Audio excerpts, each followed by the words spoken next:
Notre invité de 7h50 ce matin, Milodi Mourarik, bonjour. Bonjour. Secrétaire général de l'UMT, l'Union marocaine du travail, reprise du dialogue social. Aujourd'hui, votre syndicat et les autres organisations syndicales sont invités par le chef du gouvernement pour une réunion autour du projet de loi de finances 2018. Est-ce que pour vous c'est une reprise vraiment du dialogue social, Milodi Mourarik, ou une invitation autour du PLF 2018 ? Effectivement, l'UMT a reçu une invitation du chef du gouvernement pour une réunion dite du dialogue social ce lundi 9 octobre. C'est une invitation un peu bizarre car il comporte comme seul point à l'ordre du jour un exposé sur le projet de loi de finances 2018. L'UMT avait deux choix. Le premier, c'est de boycotter cette réunion. Deuxième choix, c'est d'aller et d'exposer de vive voix nos revendications. Car pour nous, cette réunion, comme on avait convenu avec le chef du gouvernement, c'était plutôt pour entendre les réponses de l'exécutif aux revendications des salariés concernant l'augmentation de salaire, l'augmentation du SMIC, la baisse de l'IR et donc tous nos dossiers revendicatifs. C'est pour cela que notre organisation a décidé de participer à cette réunion, mais je vous annonce d'ores et déjà que nous allons poser deux questions préjudicielles. Lesquelles ? D'abord, un complément à l'ordre du jour, car il est pour nous exclu d'aller faire le figurant en entendant l'exposé du ministre des Finances sur la loi de finances. Donc nous allons compléter par nos revendications et nous n'allons pas recommencer dès le départ. Il s'agit plutôt d'entendre les réponses du chef du gouvernement, car il y a la continuité du gouvernement. Nos revendications sont connues de tous les départements ministériels et même du chef de l'exécutif.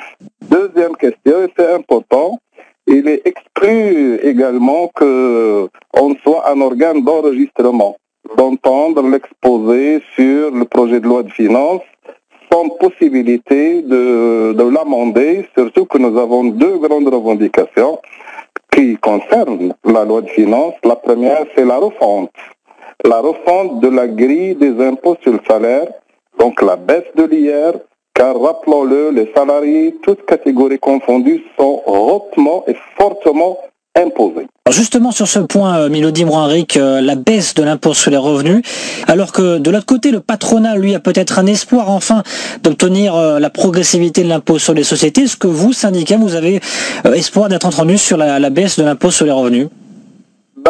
Nous allons user de tous les arguments pour rappeler à l'exécutif que la catégorie des salariés paye les impôts d'une façon élevée sur le salaire, sans évasion fiscale, contrairement à d'autres catégories sociales, et d'une façon régulière. Donc nous avons un dossier solide, des arguments forts, et l'exécutif doit, je dis bien doit, répondre à cette grande revendication, parce que tout simplement, nous avons nos arguments et c'est une recommandation des assises de la fiscalité organisées par les pouvoirs publics en 2014.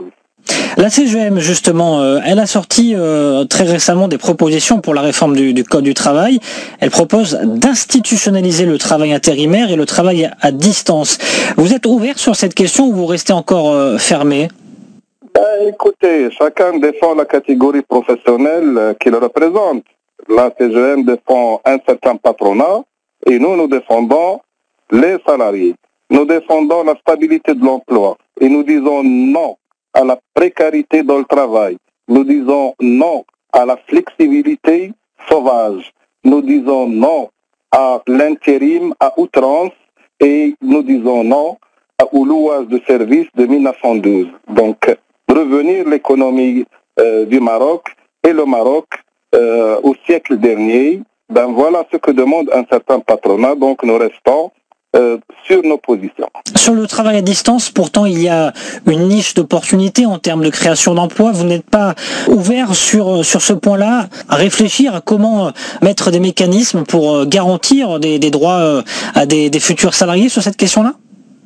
Écoutez, nous sommes partie prenante à l'Organisation internationale du travail. Il y a beaucoup de concepts qui sont à l'étude, le travail partiel, le travail à distance, le travail à temps partiel.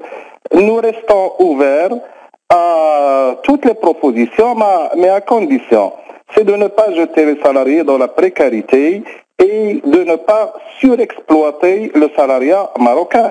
Bien sûr, nous sommes pour stimuler l'emploi, mais il y a des garde-fous et il y a des conditions. Que comptez-vous faire dans les prochaines semaines, dans les prochains mois, si vous n'obtenez pas gain de cause sur votre dossier revendicatif et sur ce point notamment de la refonte de l'IR? Nous allons bien sûr exposer nos arguments. Je pense que la réunion de ce jour, de lundi, n'est pas la dernière. Il y aurait d'autres rounds. Si on arrive à convaincre le chef du gouvernement et ses ministres pour arriver à un accord qui va garantir la paix sociale dans notre pays. N'oublions pas que sous le gouvernement Benkiran, le monde du travail a connu beaucoup d'agitation, des grèves sectorielles, des grèves nationales, des marches nationales. Écoutez, si le gouvernement ne revient pas à la raison et à une saine conception des relations professionnelles, nous, à l'UMT, nous n'avons que la lutte par tous les moyens légaux. Donc vos cartes en main, ça serait éventuellement, si vous n'êtes pas entendu, le recours à la grève à partir du premier trimestre 2018, premier semestre? Ce sont les moyens de l'action syndicale, c'est la grève, les grèves sectorielles, nationales, les marches, parce qu'on a trop attendu. Déjà, on a passé 5 ans avec le gouvernement Benkiran, donc les salariés n'ont rien obtenu. Et donc ce gouvernement, s'il veut continuer dans la même voie que l'ancien exécutif, nous n'allons pas rester les mains croisées, bien sûr. Est-ce que vous avez un délai en tête? Écoutez, nous allons à cette réunion aujourd'hui de bonne foi pour construire des relations professionnelles avec le nouveau chef du gouvernement. Nous voulons la paix sociale pour notre pays. Nous voulons la stabilité.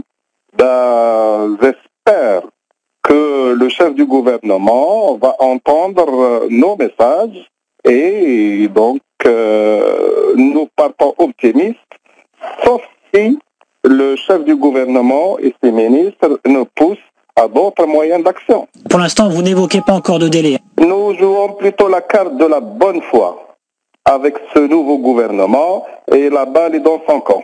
Merci beaucoup, Mélodie Moinric. Merci. Secrétaire général de l'UMT, merci d'avoir accepté notre invitation ce matin sur Atlantic Radio.